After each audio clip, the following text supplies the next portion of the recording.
ಪಕ್ಷಿಯಂತೆ ರಾಜ್ಯದ ನಾಯಕರು ಕಾಯ್ತಾ ಇದ್ದಾರೆ. ಸಂಪುಟ ವಿಸ್ತರಣೆಗೆ ಕೋಡಿ ಬಾರದ ಸಮಯ, ರಾಹುಲ್ ಗಾಂಧಿ ಭೇಟಿಗೆ ಜಾತಕ ಪಕ್ಷಿಯಂತೆ ನಾಯಕರು ಕಾಯ್ತಾ ಇದ್ದಾರೆ.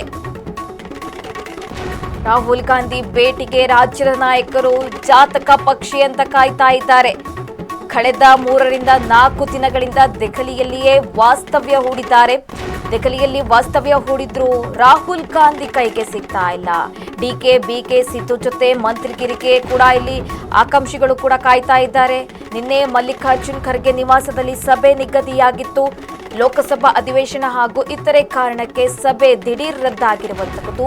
ಇಂದಿನ ಮೆಗಾ ಮೀಟಿಂಗ್ನಲ್ಲಿ ರಾಹುಲ್ ಗಾಂಧಿ ಸಿಗ್ತಾರಂತ ಪ್ರಶ್ನೆಗಳು ಉದ್ಭವ ಆಗ್ತಾ ಇದೆ. ಇಂದಿನ ಸಭೆಯಲ್ಲಿ ಪಟ್ಟಿ ಅಂತಿಮವಾದ್ರೆ ನಾಳೆ ಪ್ರಮಾಣ ವಚನನ ಅಂತ ಪ್ರಶ್ನೆಗಳು ಉದ್ಭವ ಆಗ್ತಾ ಇರುವಂತದ್ದು. ಎಸ್ ಮಾರುತಿ, ಡೀಟೇಲ್ಸ್ ಕೊಡ್ತಾ ಇದ್ರಿ.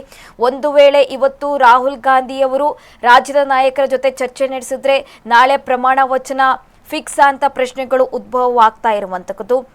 ಹಾಗೆ ಒಂದು ಕಡೆ ಏನಂದ್ರೆ ಈಗ ರಾಜ್ಯದ ನಾಯಕರು ಕೂಡ ದೆಹಲಿಯಲ್ಲಿ ಬೀಡು ಬಿಟ್ಟಿದ್ದಾರೆ, ಜೊತೆಗೆ ಆಕಾಂಕ್ಷಿಗಳು ಕೂಡ ಏನು ದೆಹಲಿಯಲ್ಲಿ ಬೀಡು ಬಿಟ್ಟಿರುವಂತದ್ದು. ಹಾಗಾಗಿ ಯಾವಾಗ ಫೈನಲ್ ಆಗ್ಬೋದು, ಹಾಗೆ ಈ ಲೋಕಸಭಾ ಅಧಿವೇಶನ ಕಾರಣದಿಂದ ಈ ಸಂಪುಟ ವಿಸ್ತರಣೆ ಡಿಲೇ ಆಗ್ತಾ ಇದೆಯಾ ಅಂತ ಮುಂದುವರಿಸೋದಾದ್ರೆ ಮಾರುತಿ?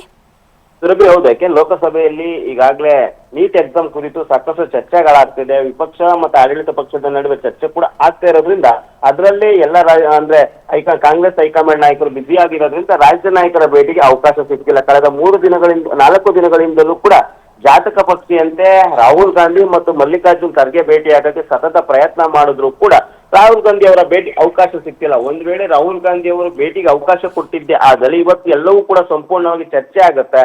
ಸುಮಾರು 4 ದಿನಗಳಿಂದಲೂ ಕೂಡ ಸಚಿವ ಸ್ಥಾನದ ಆಕಾಂಕ್ಷಿಗಳು ಕೂಡ ದೆಹಲಿಯಲ್ಲಿ ಬೀಳ್ಬಿಟ್ಟಿರೋದ್ರಿಂದ ಅವ್ರಿಗೂ ಕೂಡ ದಿನೇ ದಿನೇ ಟೆನ್ಷನ್ ಹೆಚ್ಚಾಗ್ತಿದೆ. ಯಾರು ಸಚಿವ ಸ್ಥಾನ ಸಿಗುತ್ತೆ, ಏನಾಗುತ್ತೆ. ಯಾಕೆಂದ್ರೆ ಈಗಾಗಲೇ ದೆಹಲಿಗೆ ಹೋಗಿರುವಂತದ್ದೇ ಲಾಬಿ ನಡೆಸೋದಕ್ಕೆ.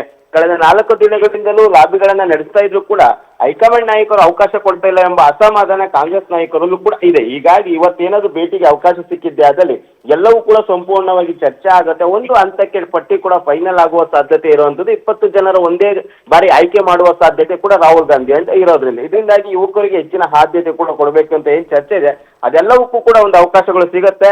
ಇವತ್ತೊಂದು ವೇಳೆ ರಾಹುಲ್ ಗಾಂಧಿ ಅವ್ರಿಗೆ ಈಗಾಗಲೇ ಭೇಟಿಗೆ ಅವಕಾಶ ಕೊಟ್ಟರೆ ನಾಳೆ ಪ್ರಮಾಣ ವಚನ ಸ್ವೀಕಾರ ಮಾಡುವ ಸಾಧ್ಯತೆ ಇರುವಂತದ್ದು. ಯಾಕೆಂದ್ರೆ ಈಗಾಗಲೇ ಲೋಕಭವನಕ್ಕೂ ಕೂಡ ಮೌಖಿಕ ಸಂದೇಶವನ್ನ ರಾಜ್ಯ ಸರ್ಕಾರದಿಂದ ಕಳಿಸಲಾಗಿದೆ. ಅಂದ್ರೆ ಸಚಿವ ಸಂಪುಟ ವಿಸ್ತರಣೆ ಆಗತ್ತೆ, ಸಚಿವರ ಪದಗ್ರಹಣಕ್ಕೆ ಎಲ್ಲವನ್ನೂ ಸಿದ್ಧತೆ ಮಾಡ್ಕೊಳ್ಳಿ ಅಂತ ಕೂಡ ಒಂದು ಮೌಖಿಕ ಆದೇಶವನ್ನ ರಾಜ್ಯ ಸರ್ಕಾರದಿಂದ ಹೋಗಿದೆ. ಆ ಸಿದ್ಧತೆ ಕಾರ್ಯಗಳು ಕೂಡ ಈಗಾಗಲೇ ಆರಂಭ ಆಗಿರೋದ್ರಿಂದ ಇವತ್ತು ಸಂಜೆ ಅಥವಾ ನಾಳೆ ಬೆಳಿಗ್ಗೆ ಸಚಿವ ಸಂಪುಟಕ್ಕೆ ಏನಾದ್ರು ಗ್ರೀನ್ ಸಿಗ್ನಲ್ ಹೈಕಮಾಂಡ್ ಕೊಟ್ಟಿದ್ದೆ ಆದಲ್ಲಿ ನಾಳೆ ಪದಗ್ರಹಣ ಆಗುವ ಸಾಧ್ಯತೆ ಇರುವಂತದ್ದು. ಸುರಭಿ, ಮಾಹಿತಿಗಾಗಿ ಧನ್ಯವಾದಗಳು ಮಾರುತಿ.